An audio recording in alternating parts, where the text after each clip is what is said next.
নমস্কার সবাইকে, কেমন আছো সবাই? আশা করছি খুব ভালো আছো, আমিও খুব ভালো আছি। তো আজ আমি কোথায় যাচ্ছি সেটা তোমরা দেখতেই পাবে। তো এখন আমি আপাতত বোলপুর স্টেশনে দাঁড়িয়ে আছি। আর সাসপেন্স ক্রিয়েট করে লাভ নেই, আমি যাচ্ছি হচ্ছে সিকিম।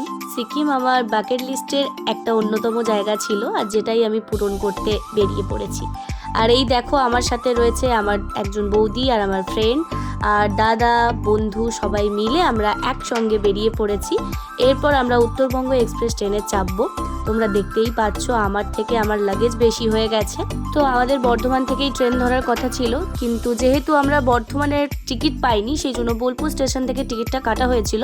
তো আমরা ওই জন্য পুরুলিয়া থেকে কেটে কেটে সবাই মিলে চলে এসেছি বোলপুর স্টেশনে। আর ট্রেন যেহেতু 1 ঘন্টা লেট ছিল, তাই আমরাও কিছু ভিডিও, কিছু ফটো তুলে আমরা আমাদের ডিনারটা এখানেই কমপ্লিট করে নিই। আর তোমরা দেখতেই পাচ্ছ বাড়ি থেকে আমরা সবাই মিলে একটু একটু করে ডিনার নিয়ে এসেছিলাম। আর আজকে আমাদের মেনু হচ্ছে এই যে মিক্স ভেজ, লুচি, পরোটা, আলু ভাজা, বেগুন ভাজা, রুটি, মাংস, ডিমের অমলেট, এই সমস্ত কিছু ছিল। তো সবাই মিলে ভাগ করে খাওয়ার মজাই আলাদা। খেয়ে দিয়ে তারপর আমরা একটু বসে পড়লাম ট্রেন আসার অপেক্ষায়। তো আমরা টোটাল 9 জন মিলে যাচ্ছি। আর এখানে তোমরা দেখতে পাচ্ছ আমরা 7 জন রয়েছি। 2 জন আমাদের সঙ্গে জয়েন করবে নিউ জলপাইগুড়িতে। তো ওই অবধি আমরা 7 জনই যাব। তো চলো, আমাদের ট্রেন এসে গেছে। আর এই যে তোমরা দেখতে পাচ্ছ আমরা ট্রেনে উঠেও গেছি। আর আমার সিট ছিল আপারে, ওই জন্য আমি আপারে বসে পড়েছি। আর হ্যাঁ, ভয়েস ওভারটা আমি এখন দিচ্ছি, কারণ আমার তখন ভয়েস একদম ঠিক ছিল না, এখনও পুরোপুরি ঠিক হয়নি, তোমরা সেটা বুঝতেই পারছো। তো আমাদের রাত্রে 10:30টার সময় ট্রেন ছিল, আর আমরা পৌঁছে যাব হচ্ছে 7:30 নাগাদ। তোমরা দেখতেই পাচ্ছ পুরো কুয়াশায় ভর্তি। তো আমরা এরপর নামবো, তার আগে একটুখানি ভিডিও ফটো তুলছিলাম। যাই হোক, খুব এক্সাইট ছিলাম সিকিম নিয়ে, কারণ এই ফার্স্ট টাইম আমি সিকিম যাচ্ছি, আর তার সঙ্গে ফার্স্ট টাইম আমি বরফ দেখবো, এটার এক্সাইটমেন্ট আরও বেশি অন্যরকম। তো আমাদের গোছগাছ চলছে, এরপর আমরা নামবো, যেহেতু তোমাদের বললামই। এই যে পাহাড় দেখার এক্সাইটমেন্ট, সারা রাত ধরে বন্ধু বান্ধবীদের সাথে লং একটা জার্নি, এটার মজাটাই অন্যরকম। তো আমরা নেমেও পড়েছি জলপাইগুড়িতে। এরপর আমরা জলপাইগুড়ি থেকে যাব হচ্ছে গ্যাংটকের উদ্দেশ্যে।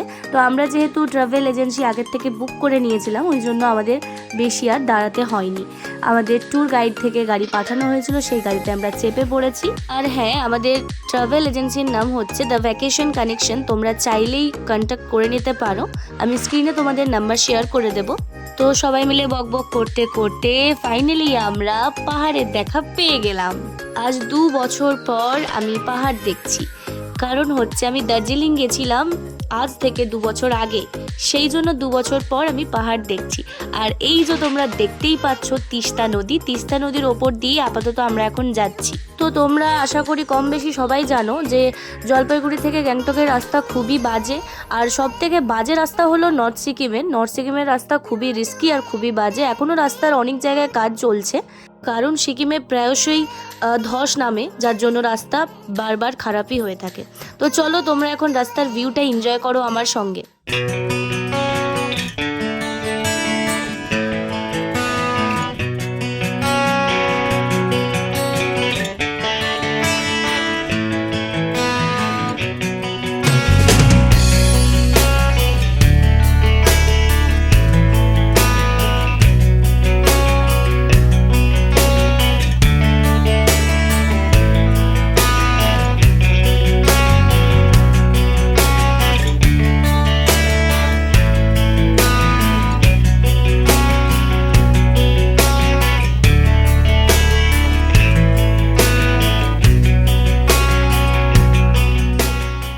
তো এরপর আমরা ব্রেকফাস্টের জন্য দাঁড়িয়ে পড়েছি একটা জায়গায়, খুব খিদে পেয়েছে। আর এখানে আমরা খেয়েছিলাম হচ্ছে আলুর পরোটা, ম্যাগি, মোমো, এইসবই খেয়েছিলাম। যাই হোক, তো এখানের খাবার খুব একটা ভালো ছিল না। আমাদের ব্রেকফাস্ট ডান, তারপর আবার আমরা গাড়িতে উঠে বসে পড়লাম, আবার আমাদের জার্নি স্টার্ট হলো। তো আমাদের জলপাইগুড়ি থেকে গ্যাংটক যেতে মোটামুটি 4 থেকে 5 ঘন্টা মতো সময় লেগেই গেছিলো। আসলে অনেকটা লম্বা রাস্তা, তো ওই জন্য আরও বেশি সময় লাগছে। আর রাস্তার যেহেতু সব জায়গায় কাজ হচ্ছে, সেই জন্য সময়টা আরেকটু বেশি লাগছে। তো যাই হোক, রাস্তায় জ্যামও আমরা পেয়েছিলাম টুকটাক।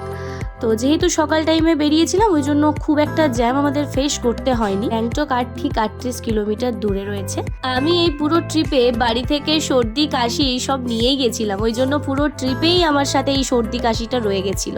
আর এখনো অবধি আমার গলা তোমরা শুনেই বুঝতে পারছো যে এখনো অবধি আমার খুব সর্দি রয়েছে, ওই জন্য ভয়েসটা আমার এরম শোনাচ্ছে। যাই হোক, তারপর আমরা টানেলের ভেতরে প্রবেশ করলাম অ্যান্ড ফাইনালি আমরা পৌঁছে গেছি গ্যাংটকে। আর এই যে তোমরা দেখতেই পাচ্ছ পাহাড়ি রাস্তার আঁকে বাঁকে এখন আমাদের গাড়ি ছুটে চলেছে। আর হ্যাঁ, এই ট্রাভেল এজেন্সি থেকে আমাদের 3 বেলা করে খাবার দেওয়া হতো। আর আমাদের ছিল হচ্ছে 6 দিন 5 রাত্রির ট্যুর। তো এইটা তোমরা নিজের মতো করে নিতে পারো। আমরা 6 দিন 5 রাত্রির ট্যুরই আমরা প্ল্যান করেছি। আর টাকাও যে খুব বেশি লেগেছিল সেটাও না, 6 দিন 5 রাত্রির তুলনায় টাকাটাও ঠিকঠাকই নিয়েছিল। তো তোমরা দেখতেই পাচ্ছ আমরা এসে পড়েছি। ফাইনালি এত ঝড় ঝাপটা অতিক্রম করে গ্যাংটকে এসে পৌঁছালাম। তোমরা ভিউ দেখতে পাচ্ছ। জানি আমার গলাটা পুরো বসে গেছে, কিছুই আওয়াজ শোনা যাচ্ছে না, কিন্তু কি আর করি বলো, তোমাদের সাথে একটু শেয়ার না করলে কি হয়। প্রচণ্ড ঠান্ডা, সেটা তোমরা আমাকে দেখেই বুঝতে পারছো। চলো তোমাদের সাথে এবার দেখা হবে ফ্রেশ ড্রেস।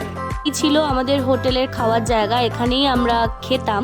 তো চলো আমার ক্যামেরার মাধ্যমে তোমাদের হোটেলটা একটুখানি ঘুরিয়ে দেখাই। এই হোটেলে আমাদের সাথে একটা মজার বিষয় হয়েছিল, যেটা হচ্ছে আমাদের এই হোটেলে 3 জায়গায় শিফট হতে হয়েছিল, মানে 3টা রুমে শিফট হতে হয়েছিল আর কি। প্রথমবার যেখানে ছিলাম সেখানে পরের বার থাকতে পারিনি, পরের বার যেখানে ছিলাম সেখানে আবার তৃতীয়বার থাকতে পারিনি। যাই হোক, তো এই দেখো তোমরা জানালা থেকে ভিউ দেখতেই পাচ্ছ। গ্যাংটক পুরো কুয়াশার চাদরে মুড়ে আছে, পুরো গ্যাংটক শহর তোমরা দেখতেই পাচ্ছ সেটা। আর চলো আমি ফ্রেশ হয়ে নিয়েছি, এরপর আমি একটু খেতে বসবো। আর আজ আমাদের লাঞ্চে কি ছিল সেটা তোমাদের দেখাচ্ছি। চলো আর দেরি না করে আমরা খাবার টেবিলে বসে পড়েছি, কারণ সবারই খুব খিদে পেয়ে গেছে। তো আজকে আমাদের লাঞ্চের মেনু ছিল হচ্ছে ভাত, ডাল, বাঁধাকপির তরকারি আর ছিল হচ্ছে ডিমের ঝোল। তোমরা দেখতেই পাচ্ছ। তো খুব খিদেও পেয়েছে, চলো ঝটপট করে আমরা আপাতত খেয়ে নিই। আর আজকে আমরা খুব টায়ার্ডও হয়ে পড়েছি, তাই লাঞ্চটা কমপ্লিট করে আমরা একটু রেস্ট নেব। আর রেস্ট নিয়ে ঠিক সন্ধেবেলা আমরা যাব হচ্ছে এমজি মার্কেটের উদ্দেশ্যে। আর এই যে তোমরা দেখতে পাচ্ছ এখানে এখনো ফটোশুট চলছেই আমাদের। সবাই একটা করে লম্বা ঘুম দেওয়ার পর ফ্রেশ হয়ে আমরা চলে এসেছি এমজি মার্কেটে। টুকটাক করে শপিং করব, ঘুরবো, ছবি তুলবো, সেই জন্যই।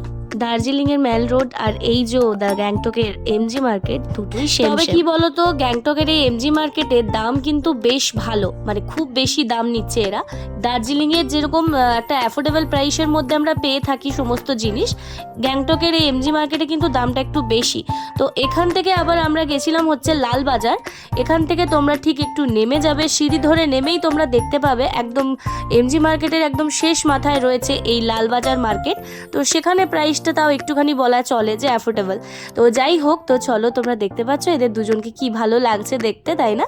তার জন্য ভাবলাম একটুখানি ক্যামেরা বন্দি করি। আর এই যে আমরা লালবাজার মার্কেটেও প্রবেশ করেছি, এখানে টুকটাক করে আমরা শপিং করব আপাতত এখন। আর হ্যাঁ, এখানে কিন্তু সমস্ত প্রাইসই ফিক্সড, এখানে তোমরা বার্গেনিং করতে পারবে না।